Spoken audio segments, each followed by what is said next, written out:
இருந்து பல நாடுகளுக்கு சென்று வந்தவர். துபாயில் இருக்கும் பொழுதே வலைதளத்தின் மூலம் கவிதைகள் எழுதி ஏராளமான வாசகங்களை பெற்றவர். பல மேடைகளில் கவிதைகளை அரங்கேற்றியவர். துபாய், இலங்கை, குவைத், லண்டனில் உள்ள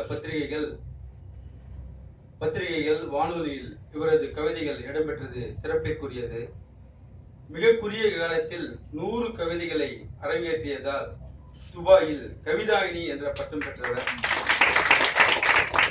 2016 இலங்கையில் நடந்த கவிதை போட்டியில் முதல் பரிசும் கவியரவி பட்டமும் பெற்றவர். முகநூலில் 1000 கவிஞர்கள் பங்கேற்ற போட்டியில் முதலிடமும் கவியரசி பட்டமும் பெற்றவர்.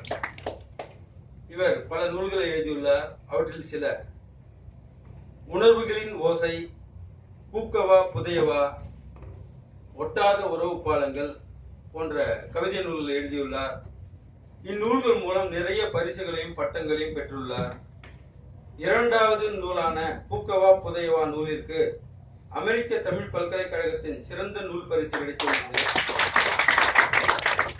மேலும் இந்நூலிற்கு கிடைத்த 50,000 மின்சாரம் தாக்கி தனது வலது கையை இழந்த 9 வயது சிறுவனுக்கு வழங்கிய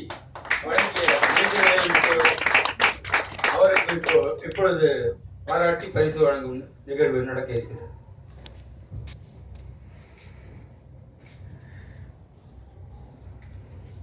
நமது ஒலிம்பிக் நிறுவனர் திரு குமார் அவர்களை அன்பு கூர்ந்து மேடைக்கு அழைக்கின்றேன்.